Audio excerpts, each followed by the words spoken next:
আর আজ ষষ্ঠ দফার ভোট, তার আগে বুধবারের ঘটনা আপনারা জানেন যে খুন হয়ে যায় বিজেপি কর্মী। খুনের পাল্টা হিসেবে একের পর এক দোকানে ভাঙচুর, আগুন, তৃণমূল কর্মীদের বাড়িও ভাঙচুর করা হয় বলে অভিযোগ। তাদের ঠিকানা এখন ত্রিপলের অস্থায়ী শিবির। এদিকে নিহত বিজেপি কর্মীর পরিবারের দাবি সিবিআইকে দিয়েই তদন্ত হোক। রট বসা বজা কুলি চলিছে গো, কারো ঘরে কেউ নাই গো।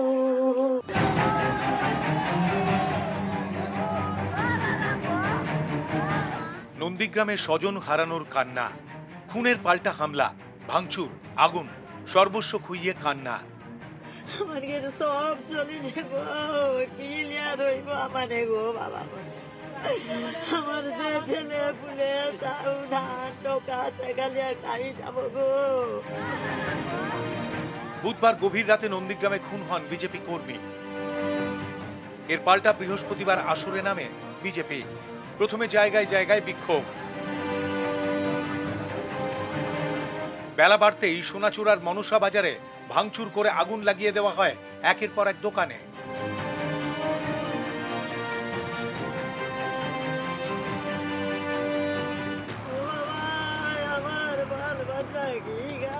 তৃণমূল কর্মীদের বাড়িও ভাঙচুর করা হয় বলে অভিযোগ। এতে অনেকেই ঘর ছাড়া দলীয় কর্মীদের সাউথখালী জলপাই গ্রামের অস্থায়ী ক্যাম্পে এনে রেখেছে তৃণমূল। ঘর দর ভাঙিয়া দিচ্ছে, কাপড় চুপুর যাই যা কিছু থাকলে ব্যাগ নেই, শেষ। আমার আর কিচ্ছু বলতে নেই, ছেলে পুলেকে মারিয়া শেষ করে দিচ্ছে। আমার বলতে আর কিচ্ছু নেই রে বাবা, আমার বলতে আর কিচ্ছু নেই।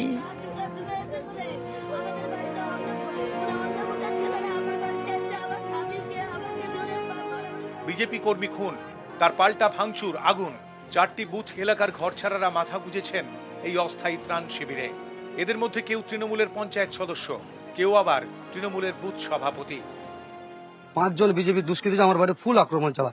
আমার বাড়িতে ঢুকে বাড়ি থেকে আমাকে মারধর করে টেনে টেনে লেসে আমাকে, আমার স্ত্রীকে, ওরা যা ঢুকেছে পুরো আমাদের বাড়ি ঘর দর ভাঙচুর করে আরম্ভ টোটো করে এগারে লুটপাট করা শুরুবার। অভিষেক ব্যানার্জি যে আসছে নন্দীগ্রামে, ওই নন্দীগ্রামে মিটিং এ যাওয়ার জন্য আসিয়া আমাদের ঘর বাড়ি সব পুড়িয়ে দিয়েছে। ছেলেকেও মারছে, আমার স্বামীকেও মারছে, মোটরসাইকেল পুড়িয়ে খালে পুকুরে ফেলে দিচ্ছে।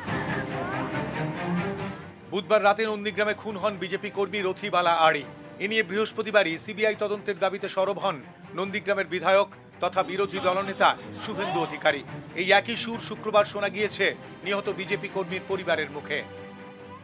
আমরা চাইছি যে দোষীর শাস্তি হোক এবং এর রাজ্য পুলিশের উপর কোনো ভরসা নেই, সিবিআই তদন্তের উপরে আমাদের আস্থা রয়েছে। নন্দীগ্রামের যে মনসা বাজার যে ঘটনাস্থল, সেই ঘটনাস্থলে এই মুহূর্তে দোকানপাট সব বন্ধ এবং এই মনসা বাজার এলাকা কার্যত জনশূন্য। তবে এই যে রাস্তা যেটা খেজুরির দিকে গেছে, সেই রাস্তা দিয়ে এখনো পর্যন্ত বাস চলাচল বন্ধ থাকলেও টোটো সহ বিভিন্ন ছোট গাড়ি যাতায়াত করছে। শনিবার ভোট, তার আগে থমথমে নন্দীগ্রাম। নিউজ 18 বাংলা।